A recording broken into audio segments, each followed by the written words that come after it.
अब राम जी रो रहे हैं तो आप बोलो कि शंकर जी को रोना हंसना चाहिए कि रोना चाहिए? अगर आपका कोई प्रिय जिसे आप अतिशय प्रेम करते हो और वो रो रहा हो तो आपको हंसना चाहिए कि रोना चाहिए? चार सखाएं, भक्ति के चार भाव हैं और भगवान शंकर जी की जो विशेषताएं कि राम जी की राम कथा में 5 लीलाएं हैं और 5 लीलाओं में पूरी रामायण आ जाती है और 5 लीलाओं में शंकर जी विद्यमान हैं। बाल लीला, विवाह लीला और तीसरी वनगमन लीला और रण लीला और राजलीला, ये 5 लीला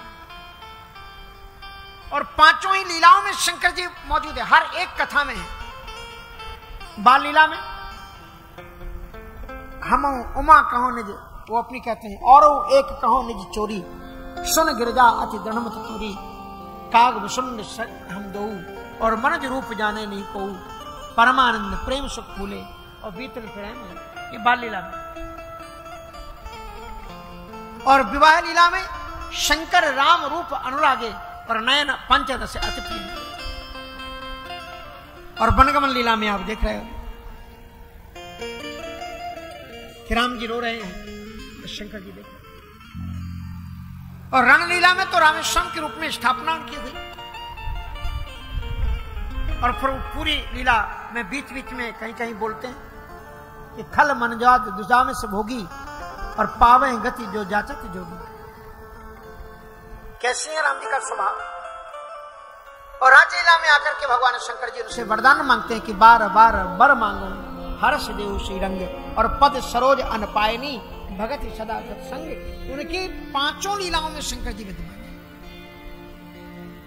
उपासना के 4 भाव हैं, 4 भावों से हम ईश्वर की उपासना करते हैं। एक वात्सल्य भाव से करते हैं, उसमें हम ठाकुर जी को गोपाल जी के रूप में अपने साथ में रखते हैं। बच्चे की तरह भगवान को स्नान कराते हैं, नहलाते हैं, धुलाते हैं, कपड़े पहनाते हैं, भोग लगाते हैं, सुलाते हैं, सब कुछ करते हैं। एक हमारी अमेरिका में न्यू जर्सी में केप में ज्योति बहन, अभी यहाँ 7 को कथा समाप्त होगी और 8 तारीख को वहां जाकर के शुरू हो जाएगी कथा। उनको जो ठाकुर जी लेकर के आती, कुंभ में पिछले कुंभ में आई थी, इस बार नहीं आई, ठाकुर जी लेकर के आई तो सुलाती थी अपने बगल में। तो उन्होंने कहा ठाकुर जी को इतना प्यार से तो मैंने किसी को जगाते हुए देखा ही नहीं। हम लोग तो सीधे घंटी बजाए और उठा दी, उठा के ठाकुर जी को सीधे बैठा दी। भाव की पूजा होती। वो पहले थोड़ी देर तक ठाकुर जी के पांव दबाएंगे, सिर दबाएंगे। जैसे आप बच्चे को जगाते तो झटका थोड़ी मार देते हो, थोड़ा सा सिर पर हाथ फेर देते हो, थोड़ा सा वो करते हो, फिर उठाते। ऐसे वो प्रेम से पहले फिर पुचकारेंगे बच्चे की तरह, फिर छाती से लगाएंगे, फिर बैठेंगे। भाव वश भगवान सुख निधान करुणा भवन। ठाकुर जी को केवल रखो ही मत मताओ, ठाकुर जी से प्रेम लड़ाओ, जैसे मीरा ने लड़ाया, सहजोबाई ने जैसे उनसे प्रेम किया, ऐसे ठाकुर जी से प्रेम करो। ये वात्सल्य उपासना। घर में भोजन बनाते हो ना, तो भोजन बनाते समय जरा शुद्धि रखो। कितनी माताओं की तो ये आदत होती है कि बुढ़ापा आ गया, 70 वर्ष की हो गई, लेकिन उनको अभी दाल में नमक डालना नहीं आया। कढ़ी बनाएंगे तो पहले कटोरी में डाल करके फिर जूठा करके देखेंगे कि नमक सही पड़ा है कि नहीं, और उसके बाद में फिर डालेंगे। तो इसलिए जरा शुद्धि करो। कुछ माताओं का हाथ अन्नपूर्णा का, जो ठाकुर जी को भोग लगाती है उनका हाथ अन्नपूर्णा का होता है। अन्नपूर्णा कौन सी माताएं होती जानते हो? कि उन्होंने बनाया 6 लोगों का और आ गए 8 लोग और 8 लोगों का भोजन बन गया, हो गया पूरा, और फिर भी थोड़ा बहुत बना रहेगा। ये अन्नपूर्णा होती है। और एक वो माताएं होती हैं, उन्होंने बनाया, किसी से पूछा कितने लोग आ रहे हैं मेहमान में, बोले 8 लोग आ रहे हैं। 8 लोग में उनका एक आदमी बढ़ गया तो कम पड़ गया, उसके बाद में वो फिर 8 लगा रही है, फिर सब। इसलिए ठाकुर जी को भोग लगाओ। ठाकुर जी का देखो द्रौपदी जी कैसी थी, उनके भोजन करने के पहले, इसलिए घर की पुरानी महिलाएं जो होती थी उनमें नियम होता था कि घर के अंदर के श्रीमद शिव महापुराण में तो जो एक ब्राह्मणी ने पतिव्रत धर्म की दीक्षा दी है, शिक्षा दी है पार्वती जी को, उन्होंने ये भी बताया है कि सेवकों कर्मचारियों को सबको खिलाने के बाद में खाए। यथा भाग अगर कम है तो बांट करके सबको, अपने भी उतना ही ले। और नहीं तो कुछ कुछ ऐसी होती बोले मेरा पेट हाउ और मैं ना जानू काऊ, ऐसी होती। इसलिए थोड़ा सा मनोभाव बना करके ये उपासना ठाकुर जी को भोग लगाओ तो जरा शुद्धि से बनाओ, जूठे मूठे हाथ मत रखो। दो चीजें एकदम साफ रहनी चाहिए।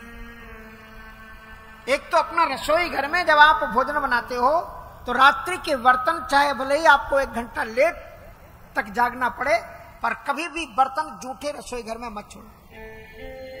और जब से फ्रीज आया है ना, तब से कुछ माताओं की आदत हो गई है कि 3 दिन का आटा बना करके उसी में रख देंगे और तोड़ तोड़ करके रोटी बनाते रहेंगे। वो रोगी बनाता है लोग। इसलिए वासा सड़ा हुआ भोजन नहीं करो। भगवत गीता में पढ़ लेना, उसमें लिखा है भोजन कैसे करना। ठाकुर जी को भोग लगाना है तो रोज अपने हाथ से शुद्ध भोग बनाओ, और ठाकुर जी को भोग जो ही आप लगा देते हो वो भोग लगा करके वापस लाओ रसोई घर में, और उसकी हर एक चीज, सब्जी में सब्जी को डालो, चावल में चावल को डालो, रोटी में रोटी को मिलाओ, खीर में खीर को डालो। वो आपका पूरा भोजन फिर भोजन नहीं रहा, प्रसाद हो गया। प्रकृष्ट रूपेण आस्वादम यस्मिन् विद्यते, जिसमें विशेष स्वाद आ जाता है ठाकुर जी की कृपा। फिर वो भोग नहीं होता है, वो योग हो जाता है और जीवन को स्वस्थ रखता है।